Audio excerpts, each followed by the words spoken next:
Shri Rameshbhai વાસણી, BRC Shri Hiteshbhai, તેના નિરીક્ષક શ્રી અમરેશભાઈ, તેમજ નિકુલસિંહ, રત્નાભાઈ, બીઆરસીના તમામ સ્ટાફ, લોકકક્ષાનો બાળ વૈજ્ઞાનિક પ્રદર્શન ખુલ્લું મૂકવા જઈ રહ્યા છે ત્યારે બીઆરસી સાહેબ, ટીપીઓ સાહેબ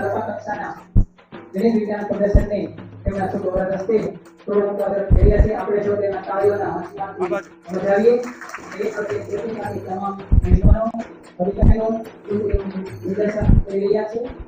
સાથે શિક્ષક અને વિદ્યાર્થીઓ પોતાની કૃતિ સાથે જ્યારે આપણા મહેમાનો અને શિક્ષકોનું નિર્દેશન પૂરું થાય ત્યારબાદ સાથે આવેલા શિક્ષકો અને અન્ય શાળાના વિદ્યાર્થીઓ માટે પ્રદર્શન ખુલ્લું મૂકવામાં આવશે.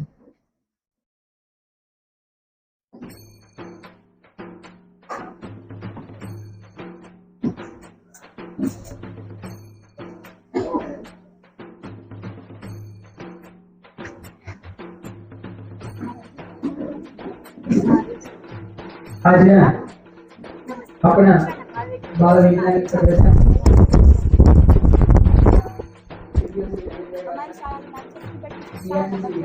તો આજે અમે તમારી સમક્ષ લઈને આવ્યા છીએ food as and hygiene project. તો આજના સમયની વાત કરીએ તો અત્યારના માનવીનું જીવન ખૂબ ભાગદોડ અને થકાવી દેનારું જેની અસર આપણા સ્વાસ્થ્ય પર પડે છે અને આપણે અનેક બીમારીઓનો ભોગ બનીએ છીએ. આજની આ જીવનશૈલીના કારણે આપણે અનેક બીમારીઓનો સામનો કરવો પડે છે. જો આપણે નિરોગી જીવવું હોય તો 3 બાબતો જેમ કે ખોરાક, આરોગ્ય અને સ્વચ્છતા પર ખૂબ જ ધ્યાન આપવું જોઈએ. જેમાં આપણે સૌપ્રથમ વાત કરીએ ખોરાક, તો આજનો માનવી જંક ફૂડ જેવા કે બર્ગર, પિઝા વગેરે પાછળ પડ્યો છે. આ જંક ફૂડ ખાવાનું તો પોતાનું આગવું પ્રદર્શન કરી અને પોતાની કૃતિ બીઆરસી કક્ષા સુધી પહોંચાડે છે. તે બદલ તમામને ખૂબ ખૂબ અભિનંદન. આજના નિર્દેશન બાદ આપણા વિછા તાલુકાની એક આગવી પ્રતિભા આમાં જોડતા 5 કૃતિઓ દ્વારા હવે પછીના જિલ્લા કક્ષાના કૃતિઓના વિકાસ એના નિર્ણય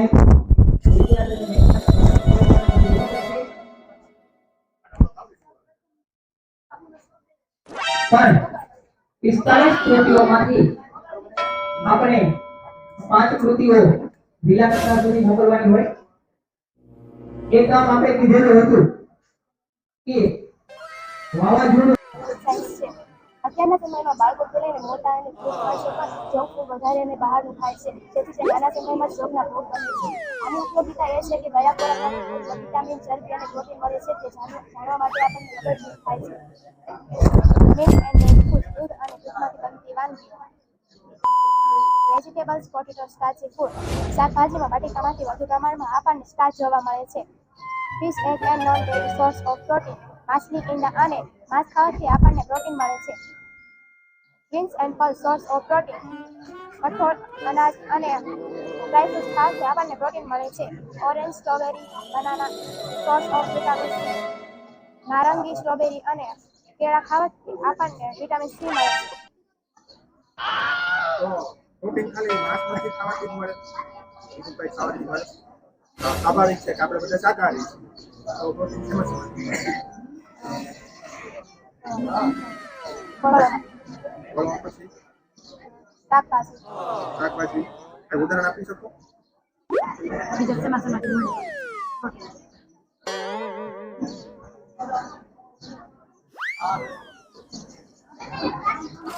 સરસ સરસ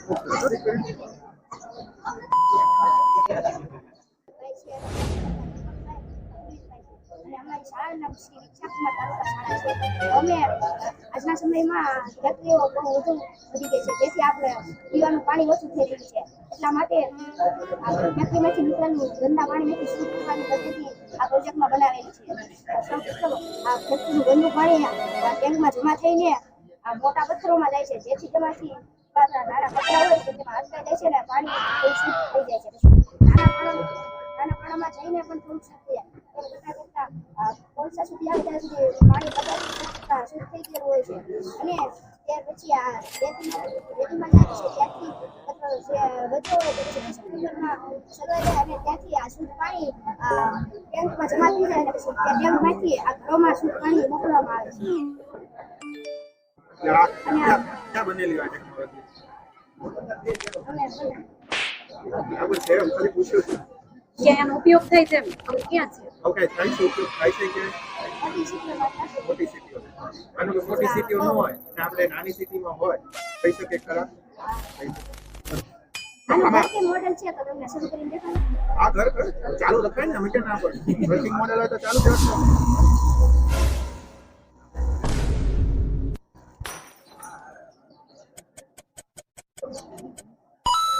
થોડું કાંઈ જતો નથી.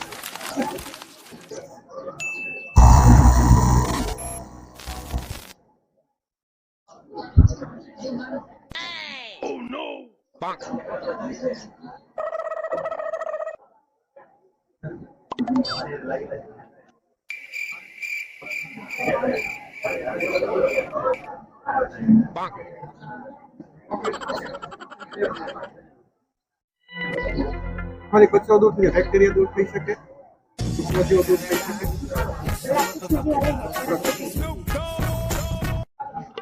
તે માટીમાં રૂપ કરે એટલે રેતું ને એવું થાય વચ્ચે કોલસો જ કેમ થાય કોલસામાં શું થાય બેક્ટેરિયા પાણી પર ઠંડુ થાય.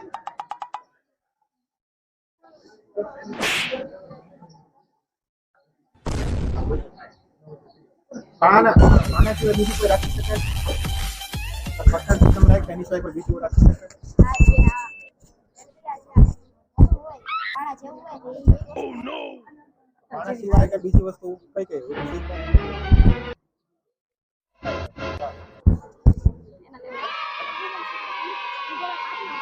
મારું નામ સરત્યા કાજલ છે. હું ધોરણ 8 માં અભ્યાસ કરું છું. મારો વિભાગ નંબર 1 છે જેનું નામ છે ખોરાક, આરોગ્ય અને સ્વાસ્થ્ય. અમારી પેઢીનું નામ છે બાયોપ્લાસ્ટિક. બાયોપ્લાસ્ટિક એ રોજિંદા જીવનમાં વપરાતા પ્લાસ્ટિક સારો વિકલ્પ છે. આપણે અત્યારે જોઈએ છીએ કે જ્યાં ત્યાં પ્લાસ્ટિકનું પ્રદૂષણ વધી રહ્યું છે. પ્લાસ્ટિકના કારણે કેટલાક પશુ પંખીઓને ઘણું બધું નુકસાન પહોંચાડે. પ્લાસ્ટિક એ પ્રદૂષણનું મુખ્ય કારણ છે. આપણે જો પ્રદૂષણનો ઘટાડો કરવો હોય તો બાયોપ્લાસ્ટિકનો ઉપયોગ કરવો જોઈએ. બાયોપ્લાસ્ટિકનો ઉપયોગ કરવાથી બાયોપ્લાસ્ટિક સરળતાથી જમીનમાં રિટર્ન પામી શકે છે અને આપણે એવું કહી શકીએ કે પ્રદૂષણમાં થોડો ઘટાડો પણ થઈ શકે. ઉપયોગિતા માટેનો હેતુ રોજિંદા જીવનમાં વપરાતા પ્લાસ્ટિકના વપરાશથી સ્વાસ્થ્યને થતી સમસ્યાઓ વિશે સમાજમાં જાગૃતિ લાવે. વપરાતા પ્લાસ્ટિકના નિકાલથી સ્વાસ્થ્યની સમસ્યા વિશે લોકોને વાકેફ કરવાની. પારંપરિક પ્લાસ્ટિકના વિકલ્પ રૂપે બાયોપ્લાસ્ટિકનો ઉપયોગ કરવા લોકોને પ્રોત્સાહિત કરવાની. પારંપરિક પ્લાસ્ટિકના વિકલ્પ રૂપે ખોરાકમાં ભરતા માઇક્રોકણો વિશે લોકોને જાણ કરવી. બાયોપ્લાસ્ટિક બનાવવા માટે વિનેગર, ગ્લિસરીન, મકાઈનો લોટ અને પાણી જેવી વગેરેની જરૂરિયાત પડે છે. તે ઉપરાંત જો આપણે બાયોપ્લાસ્ટિકની નિર્સા સપાટીમાં ફેરફાર ગુણધર્મોમાં ફેરફાર કરવો હોય તો કોઈ પણ વસ્તુ જેવ ગુણધર્મોમાં ફેરફાર કરવો હોય તે વસ્તુ ઉમેરી શકાય છે. કાર્ય પદ્ધતિ એક ડીશમાં 100 મિલી જેટલું પાણી લઈ તેમાં 2 ચમચી મકાઈનો લોટ, 1 ચમચી વિનેગર અને 1 ચમચી ગ્લિસરીન નાખી તેને ગરમ કરવું. તેનું તાપમાન 70 ડિગ્રી સેલ્સિયસથી 80 ડિગ્રી સેલ્સિયસ સુધી રાખવું. જ્યાં સુધી તે પારદર્શક અને ઘટ પદાર્થ ન થઈ જાય ત્યાં સુધી તેને સતત હલાવતા રહેવું. ઘટ પદાર્થ થઈ ગયા બાદ તેને લીસી સપાટી ઉપર પાથરી દેવું અને તાપમાન સુકવવું. સુકાઈ ગયા બાદ પ્લાસ્ટિકની પરત કાઢી લેવી અને તે પ્લાસ્ટિક તૈયાર થઈ શકે. મકાઈના લોટમાં કુદરતી પોલિમર હોય છે. એમાઇલો જે સરળ શૃંખલા ધરાવતું પોલિમર છે જેનું પ્રમાણ વધારે હોય તો પ્લાસ્ટિક સારું બને અને મકાઈના લોટમાંથી બરડ પ્લાસ્ટિક બને છે. વિનેગરમાંથી મજબૂત પ્લાસ્ટિક બને છે અને ગ્લિસરીન એ લુબ્રિકેટનું કામ કરે છે. બાયોપ્લાસ્ટિક આપણે જાણીએ છીએ કે આપણે રોજિંદા જીવનમાં સર્વપ્રાશના ચીજ વસ્તુઓ પ્લાસ્ટિકની વસ્તુઓ બનાવીએ છીએ તેના બદલે જો આપણે બાયોપ્લાસ્ટિક તો આપણા સ્વાસ્થ્ય થઈ જશે. આ બાયોપ્લાસ્ટિકમાં વિનેગર અને ગ્લિસરીન હોવાને કારણે આપણા સ્વાસ્થ્ય પોષણ થઈ જશે. તે ઉપરાંત બાયોપ્લાસ્ટિકનો પાક અવરોધક બનાવવા પણ કરી શકાય છે. બાયોપ્લાસ્ટિક બનાવવા માટેનો અંદાજિત ખર્ચ ₹50 જેટલો થાય છે. કેવી રીતે બનાવે છે બનાવે બતાવો.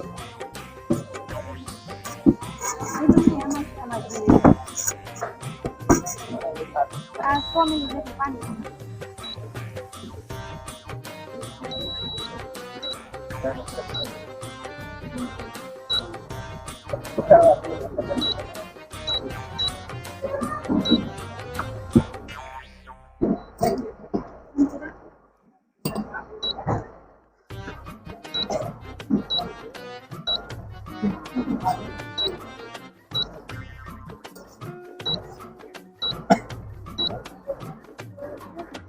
આ 2 ચમચી મકાઈ નાખો.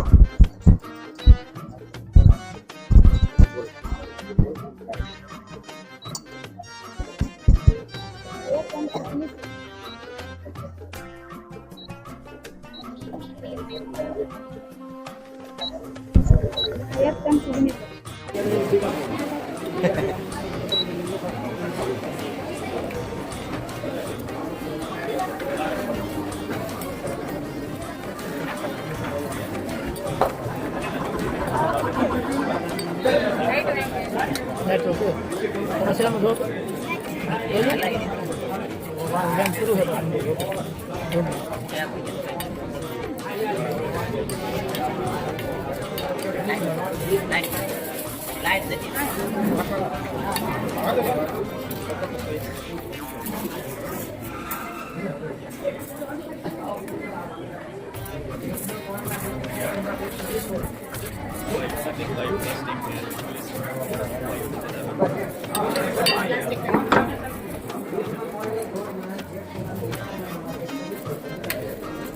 અને તાપમાં સુકવવાથી તેનો યોગ્ય આકાર મળશે.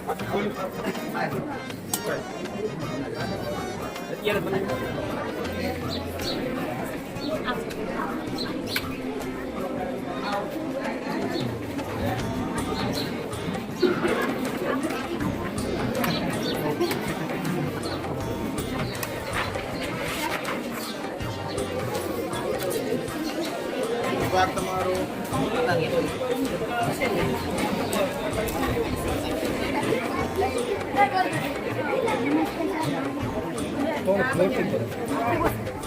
નમસ્તે સર, મારું નામ મોહિતા હાંજી છે.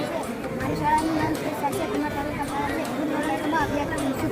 નમસ્તે સર, મારું નામ જોગરાજા ધનરાજ લંકેશભાઈ છે. હું શ્રી સાક્ષાત્મા તાલુકા શાળામાં ધોરણ 8માં અભ્યાસ કરું છું. હું આજે તમને સાબુ કેમ બનશે તે સમજાવીશ. હાલના સમયમાં આપણે જોઈએ છીએ કે બજારમાં અનેક પ્રકારના સાબુ મળે છે જે વધારે પડતા કેમિકલયુક્ત હોય છે, જે શરીરની સામગ્રીને વધતા ઓછા પ્રમાણમાં હાનિકારક હોય છે. તેથી એને શું કરવામાં આવે છે?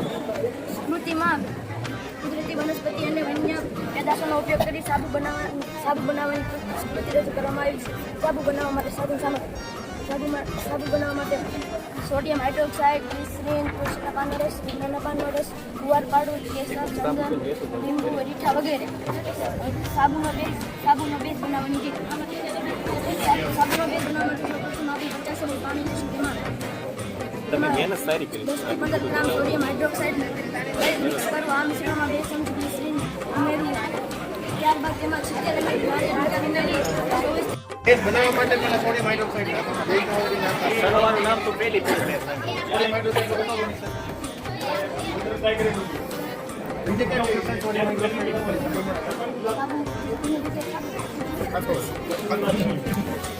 તમે જોડ લે ખાતો તો સરસ સર આપણે કાંઈ વાંધો તો બનાવી નાખજો. અમારે પછી એકાદ બે લઈ જાઓ. હા ચેક કરવાના હાથ ધોઈ હાથ ધોવાય આખો ને આવો બનાવી નાખજે. આમ શું કરાવો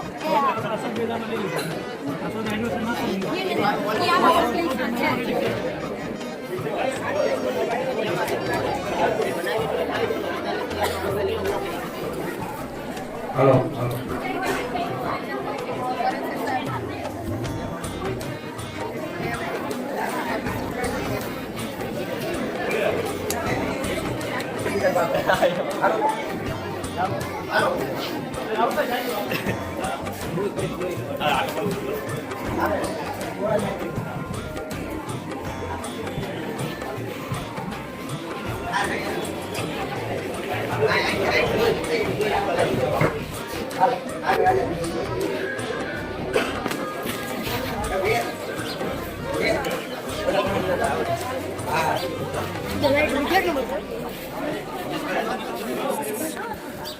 એ નહીં આ વિડીયો નાનો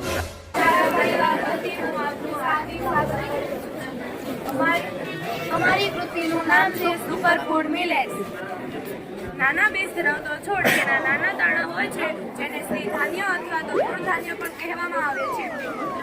મિલેટ્સ એટલે આપણી ભાષામાં કહીએ તો એક મુઠ્ઠીમાં 1000 જેટલા દાણા આવી જાય જેને મિલેટ્સ કહેવામાં આવે છે.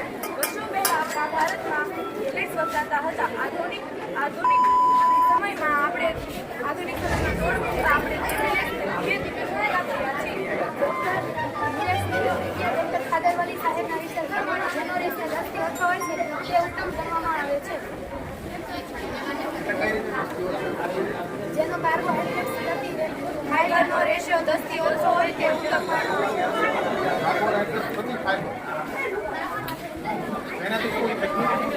બીમાર ન થયા.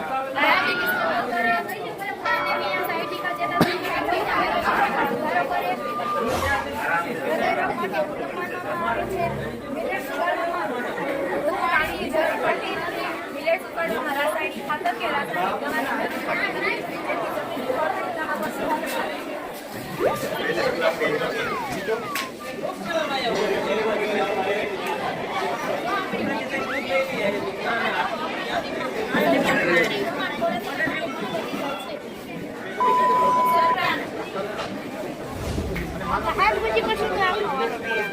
આપણે આ પતાવો થોડું આવી ગયું આ જ આવી જાય તારે જોવા તો જીવો દઈ ગયો ક્યારેક ક્યારેક જોવા તો હોય તો જતો રહી જાય આવી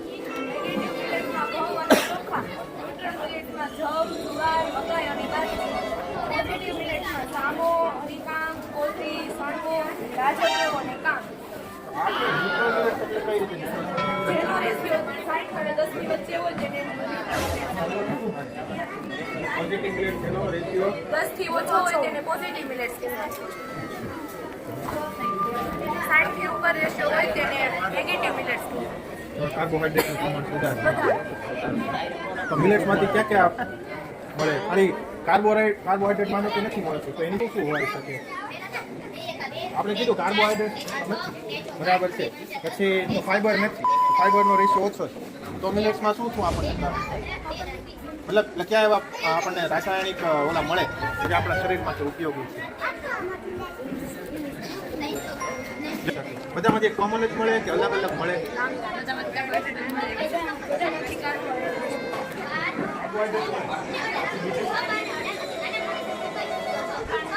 બાજરામાંથી આપણને લો તત્વ મળે, બરાબર છે, આયરન મળે, લો તત્વ જે આપણા લોહીના ટકા વધારી છે. ઘઉંમાંથી તો આપણને ખબર છે, એવી રીતે બીજું કાંઈ હરિકાંડ છે, ઉંદરી છે, નાનો છે, એમાંથી કાંઈ બીજું મળી શકે એમ? એ ખાવી છે તો આપણે બીમાર ન પડીએ. સાચી વાત, આપણે ના પડીએ.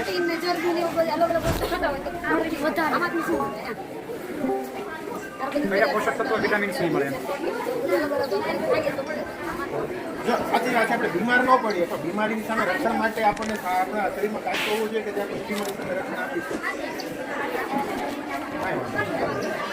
શું બનાવ્યું?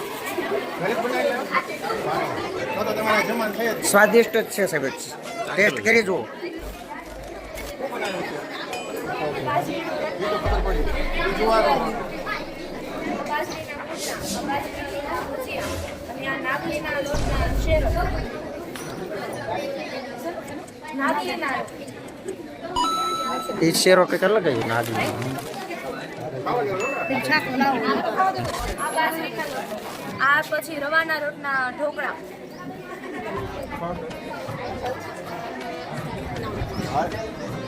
પછી આ છે રવાના લોટનું ખીર. આ ખીચડી. આ બાજરીના લોટના ખીચડી, બાજરીની ખીચડી. આ બાજરીના લોટના ઢોકળા મુઠિયા અને આ બાજરીના લોટના લાડવા.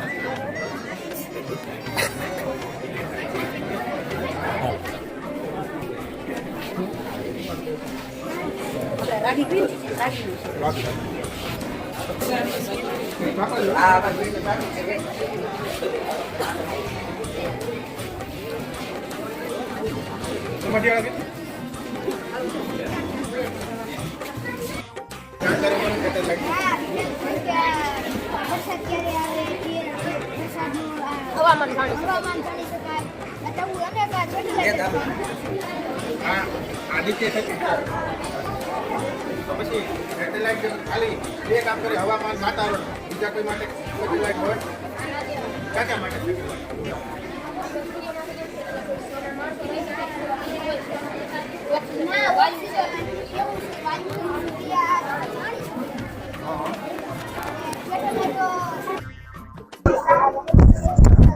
શું કહેવાય એને? એનું મટીરિયલ એનાથી બનેલું હોય ખબર? એનું મટીરિયલ એનાથી બનતું હોય એનું મટીરિયલ સોલાર છે તો સોલાર એનાથી બન્યું.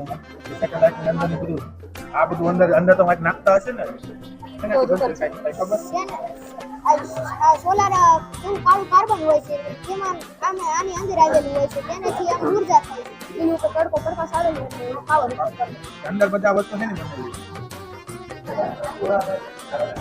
જેમ કે સેટેલાઇટમાં તાંબુ પણ વપરાય છે એટલે કરવાનો ધાતુ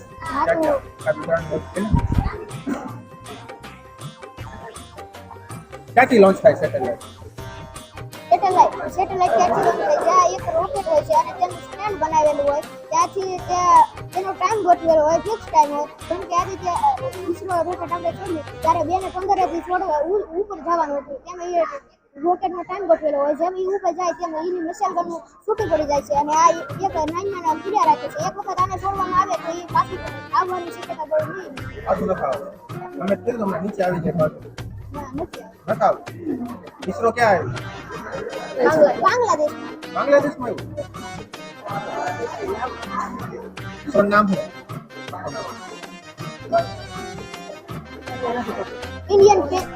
ઇન્ડિયન સ્પેસશિપ હા નજીક અલગ. ઇન્ડિયન સ્પેસશિપ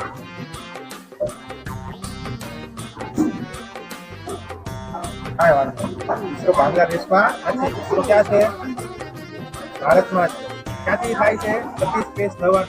બરાબર. ક્યાં આવ્યું? આંધ્રપ્રદેશ પાસે. બરાબર. ઈસરોનું બીજું મતલબ ક્યાં છે? અમદાવાદ. બરાબર. ખ્યાલ રાખજો. ઈસરો બીજે ક્યાંય ન બોલ દેતો. ઈસરો તો પેલો ઇન્ડિયન જ આવે ને, ઇન્ડિયન નો પેલો ઇન્ડિયામાં તો આવતું હોય ને. હા હા તો કહેવાય. મારું નામ માલિકા ભાઈ છે.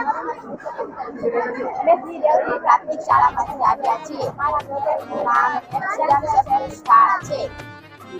હાલના સમયમાં એમાં ખૂબ બધી રૂમ છે જેના કારણે લોકોને બીજા પહોંચે છે અને મૃત્યુ પણ થાય છે. તે માટે આવા પ્રોજેક્ટ બનાવવામાં આવે છે.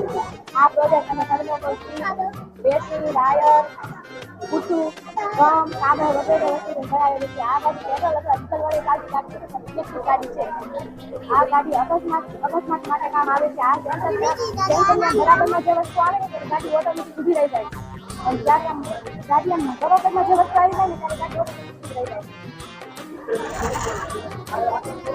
એમાં કોઈ સર્કિટ હોય છે કે પછી? હા, સર્કિટ, વાયર, બે બેટરી, સર્કિટ, ડીસી મોટર, વાયરને ઘરે જોડાણ કરી એનો શું ફાયદો તો હવે ભવિષ્યમાં? જ્યારે કોઈ લોકોનું મૃત્યુ ન થાય ત્યારે આ સેન્સર ત્યારે લોકોનું મૃત્યુ બહુ થાય છે. લોકોનું મૃત્યુ ન થાય એટલા માટે આ ગાડી પછી બીજો કઈ ઉપયોગ? ખાલી એક્સિડન્ટ ટાળવા માટે જ છે. આ એક્સિડન્ટ ટાળવા માટે.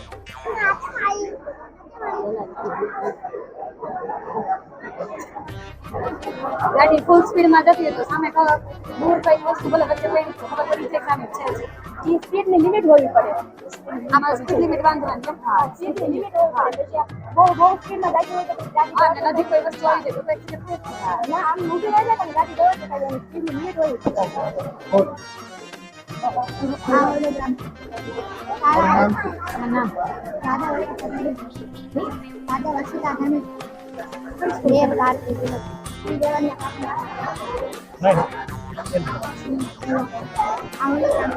શાળા એટલા ઘરે ઓછા ખર્ચે વિડીયોનો અનુભવ કેમ ખબર? નીચે એકદમ જોવું પડે.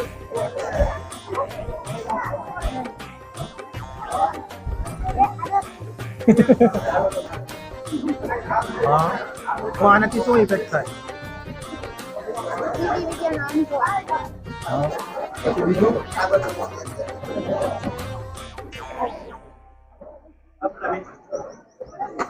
અધ્યયનમાં અનુભવ આપી અસરકારક જ્ઞાન આપી શકાય તેનું જ્ઞાન જીવનથી કેટલો ખર્ચો થયો? ખર્ચો કેટલો રૂપિયામાં? 5,000, 500,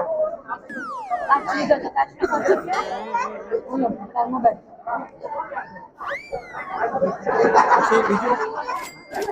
હાલો ગિરાક બનાવો મારો કે સપાસ આ તો બનાવો તો કરી દે. એક વાર દશક કાઢ આ વચ્ચે શું છે મોબાઈલ નાસ્તે જાય કાચ છે એ લઈ નીચે કાચ છે. હા, નીચે એના ખાલી ને કોઈ બી ઓન પડે. ત્રાસો જ રાખ્યો. કેટલા કાચ છે? એક જ કાચ? એક જ છે.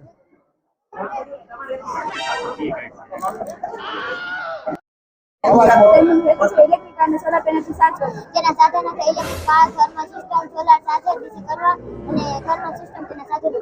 અને તેની રીત સૌપ્રથમ મોડેલમાં દર્શાવ્યા મુજબ બેટરી પેનલના રીત પર સોલાર ટ્રાન્સફર કરો ત્યારબાદ સોલાર પેનલને વિદ્યુત ઉર્જામાં રૂપાંતર થાય છે. આ વિદ્યુત ઉર્જાને ડીસી કન્વર્ટર મારફત ચાર્જ કરે છે જેથી કાર ચાલે છે. અને તેની ઉપયોગિતા એ છે કે પેટ્રોલ, ડીઝલ, સીએનજી, એલપીજીનો બચાવ થાય છે, સમય અને નાણાંના બચાવ સાથે ગ્લોબલ વોર્મિંગમાં ઘટાડો થાય છે, પ્રદૂષણમાં ઘટાડો થાય છે. અને આ લિથિયમ છે, જો આઉટપુટ આવે તો ઇનપુટમાં આવશે, ઇનપુટ આવે તો આઉટપુટ થશે. અને આ ધાતુ સિલિકોન ધાતુ છે અને 14મા નંબરની આ ધાતુ છે. 14મા નંબર ધાતુ છે કે અધાતુ છે? આખું સિલિકોન ધાતુ છે હે જો કાર ઓપરેટ કેવી રીતે થાય છે? ચાલુ કેવી રીતે થાય? ઓપરેટ કેવી રીતે થાય?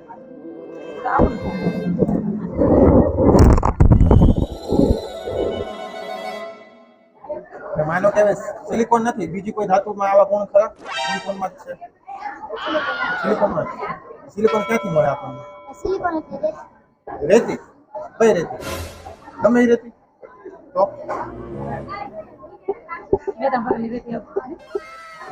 સોલારમાં માનો કે આપણે ચોમાસું હોય બરાબર, અઠવાડિયું આપણે વાદળ છાયા રહેતા તો હોય, આપણે ચાર્જિંગ ચાર્જ કરી શકીએ. આ તો સોલાર ચાર્જર છે. સોલાર વગર ચાર્જ ક્યાંથી થાય? સૂર્યપ્રકાશ સૂર્યપ્રકાશ અઠવાડિયું આપણે સુરત દાદા દર્શન જ ન આપ્યા. હા તો ચાર્જિંગ થઈ શકે. આમાં બેટરીનો ઉપયોગ થાય, બેટરી હોય આમાં માંગો હોય બેટરી હોય તો ચાર્જિંગ થાય હા કેમ? જમા થાય એમાં. તો એમાં આપણે કે મોબાઈલ ચાર્જ કરીએ બેટરી હોય તો ચાર્જ આમાં તો કે ચાર્જ થાય એટલે તો બેટરી કીધું ઓલા સોલાર થી ચાર્જ, આનાથી ચાર્જ થાય. બેટરી તો ન હોય તો એટલે બેટરી મૂકવાની તો થાય બેટરી બેટરી મૂકીએ તો આખું સિલિકોન ધાતુ જ છે. જોઈ લેતું.